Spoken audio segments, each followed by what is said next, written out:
So here's the scene. Magdalena Fręch drops a casual, "Hi guys, here's Magdalena Fręch, see you guys tomorrow." And somewhere in the background, tennis experts are losing their minds, not the performative hot take artists, the real ones, the ones who watch the practice courts and read the fine print on entry lists. And in the middle of all that noise, one name is doing something nobody quite knows how to file: Alexandra Eala. Let me say that again, because the headline that broke the internet on the eve of her Italian Open campaign is not subtle. A current WTA professional, not a retired legend, not a podcast host, but someone who still ties her shoes in the same locker rooms as Swiatek and Sablenka, went on record without a single qualifying phrase. No maybe, no if the stars align. She said that if she were a tournament director, she would restructure her entire event around one player. Not Iga, not Coco, not Arena. Alex Eala, 20 years old, from the Philippines, currently ranked world number 42, and right now, at this exact moment, she is walking onto the clay courts of the Foro Italico in Rome for the 2026 Italian Open, which starts tomorrow, May 5th. And here is the stunning truth this story is about to lay out piece by piece, each one verified, each one stranger than the last. The entire infrastructure of professional tennis, its scheduling systems, its ranking algorithms, its court size assignments, cannot keep up with what this one player is doing. And the people inside that world are finally saying it out loud. We're not going to retell her whole biography. We're not going to trace the journey from Quezon City to Mallorca again. You already know that. Instead, just two facts to hold in your head. First, Eala enters the 2026 Italian Open ranked number 42 with a career high of number 29 reached just 6 weeks ago in March. Her first-round opponent is Magdalena Fręch of Poland. That match is tomorrow. Second, back in January 2026, the WTA sanctioned the very first professional women's tennis tournament ever held on Philippine soil, the Philippine Women's Open, a WTA 125 event. That tournament exists because of one person, and the WTA itself called the inaugural edition a resounding success. Those two facts, the ranking and the new Philippine stop, are the whole thesis. She is ranked 42nd in the world, and she just caused an entire new country to appear on the WTA map. The ranking system and the cultural reality are no longer describing the same athlete. Here is the core tension driving every expert crazy right now. Professional tennis has operated for over 50 years on one fundamental assumption: the higher your ranking, the bigger the stage you deserve, the bigger the crowd you draw. Ranking equals relevance. That assumption built everything: court assignments, draw seeding, schedule slots, ticket pricing. Alex Eala is dismantling that assumption in real time at every tournament she enters, and the sport's own officials are still scrambling in her wake. Let's go back just 4 months to the Australian Open. January, Tennis Australia consulted its ranking-based court assignment system and placed Eala, then ranked number 49, making her main draw debut at a slam on court 6. A modest outer court, a perfectly sensible by-the-numbers decision. By the time her match began, security was overwhelmed. Hundreds of fans had been turned away at the gates.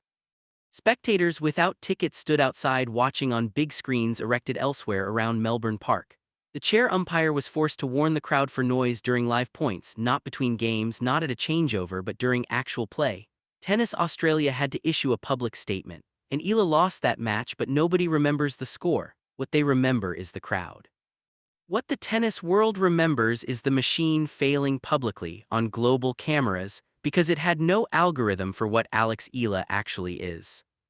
Let's be precise about what happened in Melbourne on January 19, 2026, because precision is what makes this story devastating for every assumption the tennis establishment has ever held. Eala walked onto court 6. The court was assigned based on her ranking. It was not assigned based on the fact that Melbourne's Filipino community, one of the largest Filipino expat populations anywhere outside the Philippines, had been waiting for this moment for years. The court's capacity was measured in hundreds. The crowd that showed up was measured in thousands. Security physically could not let everyone in. Fans without tickets stood outside watching on whatever screens they could find. The chair umpire had to address the crowd multiple times for noise during live points, the kind of atmosphere you expect from a Grand Slam final, not a first-round outer court featuring the world number 49.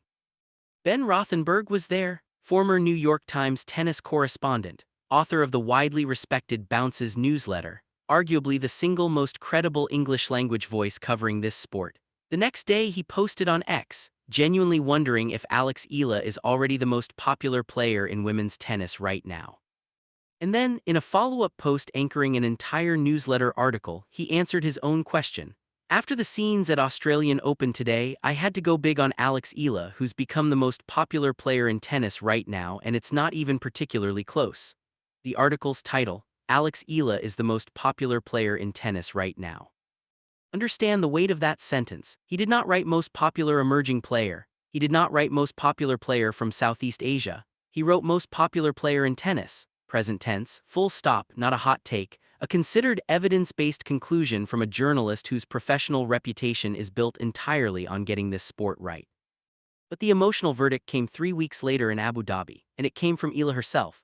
At the Mubadala Abu Dhabi Open, a WTA 500 event in early February 2026, Eala was playing on a wildcard, not seeded, not ranked among the tournament's top names. She played in front of a sold-out stadium. She went down 4-0 in the third set against Alexandra Eala. Then 5-2 down, she saved a match point. She won 2-6, 6-4, 7-6, 5 in one of the most emotionally charged comeback matches of the early 2026 season. And in her on-court interview immediately after live microphone, the crowd still roaring behind her, she said, "Selling out stadiums is insane. And being in these matches in particular are just really the ones that kind of stick with you, and I've had a lot of them in the past year, so I'm really happy with this win." That is your title. Those are her words, not a pundit's projection, not an analyst's hot take. The hero herself in the middle of her own story, looking out at a full stadium and using the word insane because she is still surprised. Still in awe of what is happening around her. And that authenticity, that genuine disbelief from the person at the center of the phenomenon, is more powerful than any marketing campaign the WTA could ever design. Then came the statement that sent the tennis internet into overdrive. Daria Saville, not a retired legend offering nostalgic praise, not a journalist speculating from the press box, but a current WTA professional, a former world number 21, the former Australian women's number 1, a player who has spent over a decade on this tour watching real crowds at real tournaments, posted an Instagram reel reacting to the Abu Dhabi footage. And what she said was extraordinary, direct quote. "Alexandra Eala is selling out stadiums whether she's playing singles or doubles, tournaments where the fan attendance wasn't that high in previous years. If I was a tournament director, I would do anything for her to be at my tournament. I'd also make sure that she's on the schedule every day, singles and doubles, because then people come to watch Alex and then stay for more tennis. You can see in the crowd numbers whether Alex is playing or not. The Filipinos are showing up for their girl, and I love it." Read that again? A fellow professional, someone with no commercial stake in this outcome. A different racket brand, not Filipino, competing in the same events, managing her own career. She watched Eala's crowds and publicly declared she would reorganize an entire WTA tournament schedule around one player, around a non-seeded wildcard. That is not praise. That is a professional assessment from someone who knows exactly what normal looks like and is telling the world that what Eala is doing is categorically not normal. By March 2026 at Indian Wells, the pattern had solidified into something that could no longer be explained away as diaspora enthusiasm or novelty. Reports from the BNP Paribas Open described Eala drawing practice session crowds that outshone those gathered for Carlos Alcaraz and Coco Gauff, the two biggest box office names in contemporary tennis, combined. Let that land for a moment. Not bigger than one of them, bigger than both of them, at practice.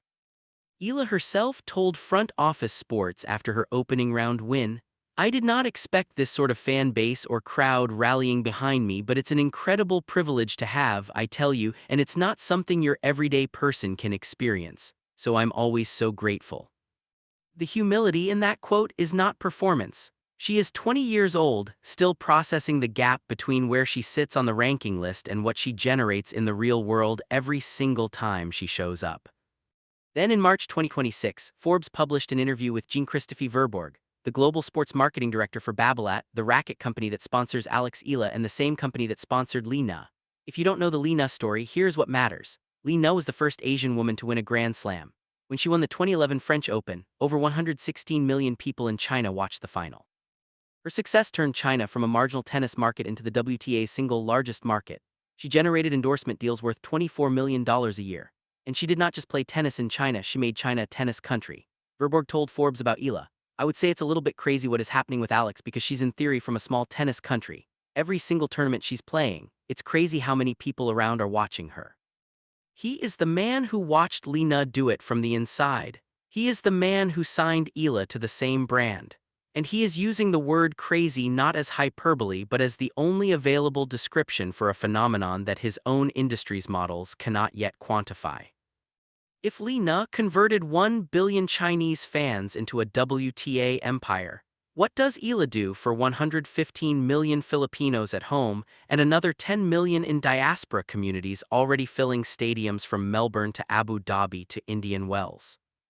On April 5, 2026, ahead of Eala's debut at the Linz Open, a WTA 500 event in Austria, tournament director Sandra Reichel spoke publicly. This is a woman who manages her tournament's finances, ticket sales, and scheduling. She said, "You have an amazing player. Alexandra is unbelievable, and I think it's great for the Philippines." That is not a courtesy compliment. That is a tournament director acknowledging before the first ball has been struck that Eala's presence at her event carries commercial and cultural weight far beyond the ranking number next to her name.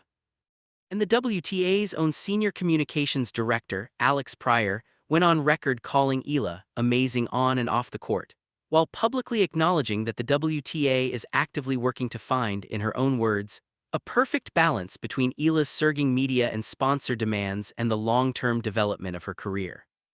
The phrase perfect balance is bureaucratic language for, we know we have something exceptional on our hands and we are trying very hard not to break it. Here is what makes this story genuinely historic rather than simply remarkable. The voices going off about Eala are not coming from the same echo chamber. They are not all Filipino fans or Philippine media outlets, though those audiences have every right to celebrate this loudly. The chorus is coming from a former Australian number one who has nothing to gain from saying what she said, from the former New York Times tennis correspondent whose professional credibility depends on precision, from a global sports marketing executive at a 140-year-old French sporting goods company who watched the Li Na effect unfold from inside his own boardroom, from the tournament director of an Austrian WTA 500 event, from the WTA's own senior communications team, from Pepperdine marketing professor Crystal Antonia Russell, who told Forbes, "I think people love an underdog." So whether it's in sports or politics or anywhere, a young person from a country that doesn't have a history of tennis winning or even tennis playing or even tennis audiences, all those things make for an interesting story. And from New York Times tennis writer Matthew Futterman, who said, "She's used it as sort of one of her superpowers." That is not a fan club, that is a consensus forming across journalism, business, sports science, and active professional competition. And a consensus of that diversity does not form around accidents, it forms around phenomena. The Italian Open, which begins tomorrow at the Foro Italico in Rome, is not just another tournament on the schedule. It is one of the last two meaningful opportunities, alongside Roland Garros, for Eala to accumulate the ranking points she needs to break back into the top 32. And the top 32 matters for one very specific reason: a seeded position at a Grand Slam, for the first time in her career. Seeding would not be a ceremonial honor, it would be structural protection. It would mean she would not face the world's top players in the early rounds. It would mean the draw machinery, the same machinery that once put her on court 6 in Melbourne, would finally be forced to acknowledge what the crowds have been screaming since January: she belongs on the biggest stage. Her opponent in round 1 is Magdalena Fręch of Poland. One match at a time, the path is there. And beyond Rome, beyond even Roland Garros, the larger story is this: the WTA now has a Philippine stop on its tour, the first ever. It exists because of Eala. Every young Filipino girl who picks up a racket in the next 10 years will have a professional tournament at home. Eala did not just inspire a generation of players, she altered the physical geography of the sports infrastructure. That is what the Li Na comparison is really about, not just the stadiums, not just the ticket prices, but the map. Eala is drawing a new map of what tennis looks like as a global sport, and the WTA, credit where it is due, is beginning to follow her lines. But here is what this story will not do: pretend this is a fairy tale without friction, because it is. Eala's 2026 clay court season has been genuinely difficult. At the Miami Open in late March, she lost to Carolina Muchova 0-6, 2-6 in 1 hour. At Stuttgart in April, she fell to Leylah Fernandez 1-6, 4-6. At the Madrid Open on April 24, she lost to Elise Mertens 2-6, 1-6. 3 straight heavy defeats, scorelines that do not flatter. At Linz in early April, she led Jelena Ostapenko 5-1 in the second set and watched that lead evaporate in a 4-6, 5-7 loss. The clay is not giving her what the hard courts gave her, and that matters because the Italian Open is clay. Roland Garros is clay. This is the test. Former world number 4 and current tennis analyst Greg Rusetsky put it clearly: "She's too good a player, she'll figure it out. You're going to take some bruising losses, but she's too good a player, she'll figure it out. What I like is her resilience, don't get too discouraged." And the evidence of that resilience is not abstract, it is behavioral. After the Madrid loss, rather than withdrawing from Rome to protect her ranking or rest, Eala returned to the Rafa Natal Academy in Majorca. She put in the work. She entered the Italian Open main draw directly, not as a wildcard, not as a qualifier, but as WTA number 42, earning her place. The crowds filling her courts are not going anywhere. The question that Rome and Paris will answer is whether the player matching those crowds is arriving. And so here's where we land. Alex Eala has not simply had a remarkable season. She has exposed a fundamental gap between how professional tennis measures value and how the real world experiences it. The ranking system said Court 6 Melbourne. The crowd said thousands. The ranking system said wildcard Abu Dhabi. The crowd said sold out. The ranking system said number 49 Indian Wells practice courts. The crowd said louder than Alcaraz and Goff combined. Daria Saville, from inside the locker room with the full credibility of a fellow professional, said she would do anything to have Eala at her tournament. Ben Rothenberg, with the full credibility of the sport's most trusted journalist, said she's the most popular player in tennis and it is not even close. Jean-Christophe Verborg, with the full credibility of a man who watched Li Na remake Chinese tennis from inside Babolat's boardroom, called it crazy and meant it as the highest compliment. And Eala herself stood in a sold-out stadium in Abu Dhabi on a live microphone, fresh from saving match point, looked out at the crowd she somehow still cannot quite believe she draws, and said exactly 4 words that capture everything. Selling out stadiums is insane. Tomorrow she walks onto the clay of Rome. The Italian Open awaits. Roland Garros is next. The seeding threshold is within reach. The story is not in its final chapter. It is not even close to its final chapter. So here is the question worth sitting with. Is Alex Eala already the most important player in women's tennis right now, or does she need a Grand Slam title before she truly earns that crown? Because the experts are going off. The crowds are showing up, and Rome starts tomorrow. Let's go.